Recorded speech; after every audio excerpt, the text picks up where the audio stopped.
چې کوم دلته کې پروګرام وشو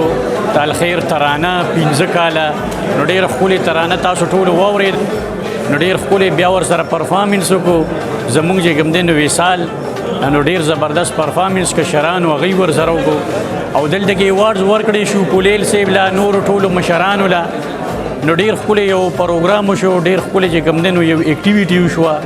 سوشل خبرې پکې وشوې دقه شانتې تو منشیاتو باره کې او دغه شانتي خيخي خبري خخ اکټیویټیز او زه خپل طرف نه دا میسج ورکول غواړم خپل خلکو د ما خپل خبرو کې مو وي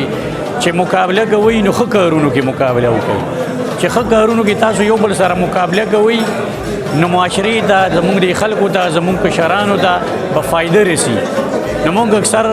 نور سيزونو کې یو بل سره زدونه پښتوګانې کوو نو زه خلکو ته دا میسج ورکوم چې خ کارونو کې یو بل سره پښتو زدو کوي او ښه کارونو کې مقابله کوي او تعالی خیر باره کې خو دا ویل غواړم چې الخير والا هر یو کار کې چې کوم دی نو خپل اکټیویټي مختلف فیلډز کې ادا کوي کاغه چې کوم دی یتیمانانو لپاره یا داسې نشو علاجونو لپاره دغه شانتي چرته کلی کې غم خاده شي کورسای ټینټس وغیرہ دغه سيزونه اکټیویټیز خولي پروګرامونه کوي داسې چې څو کارونه ته ایم ان ای ته ام بي ای د لیولي ټرانسفارمر دغه سيزونه په هغې کوم الخير والا خپل رول ادا کوي نو زه نورم ارګنایزیشن هغوی هم خولي کارونه کوي خو که چاله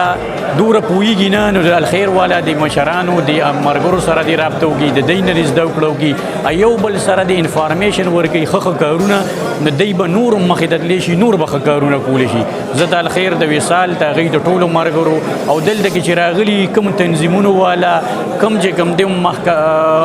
مختلف ارګنایزیشن والا لري نه مردان نه پولیل صاحب نور ملګري راغلي دي دغه شانتي اصلاحي کمیټه والا تاغي ټولو مشرانو امزولو او کشرانو ټولو شکریا ادا کوو چې دا محفل دومره ښکلی کو والسلام خدا دې ښکلی صفا ښکاري دا خو نن د الخير ترانې سالګرا وه نو ما ویل یاره ښکلي خلک به راځي نه ما ویل چې زه به کوم ځان د ښکلی کوم نه ولي کاکا یو خبره راته وکړه وایه که نه توپیل خانه ولي کاکا دا کوټ خو دې الټا اچولی دی دا سوی مړه توپیل خان ستا په هر څه کې کاري دا په پوزیشن دی خو زه ته پاڼه یې زه به دا سم کوم ستا په وینا باندې الخير خو ما ډېر ماشوم لیدلی و او په هغه وخت مې لیدلی و چې هغه ورته مونږ واکر ورکړو اوس چې مې ولیده نو اوس له خیره سره دومره لرې تللی دی چې دومره ډېره زیاته ترقي کړې ده چې د ژوند په هره شعبه کې هغې خپل خدمات پیش کوي او د ژوند په هره شعبه کې چې خپل خدمات پیش کوي نو په هغې کې ډرګس دي په هغې کې صفایي ده په هغې کې ایجوکیشن دی نو که موږ وګورو دا ټول کارونه چې دي دا د حکومت هم دي خو بهرحال هغې حکومت اسیسټ کوي په دې کې نو د دې نه زموږ حکومت ته هم ډېره زیاته فایده رسي ځکه چې د هغې هغه کار کې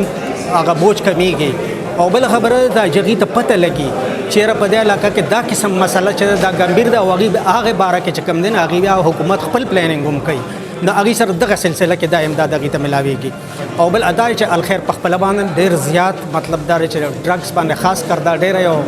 لویه مسله ده چې په دې باندې کار کوي دا لویه د کامیابۍ خبره ده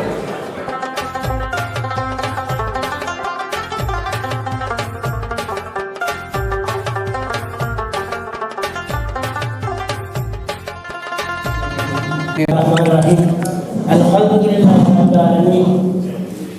رب العالمين الرحمن الرحيم مالك يوم الدين إياك نعبد وإياك نستعين اهدنا الصراط المستقيم صراط الذين أنعمت عليهم غير المغضوب عليهم ولا الضالين آمين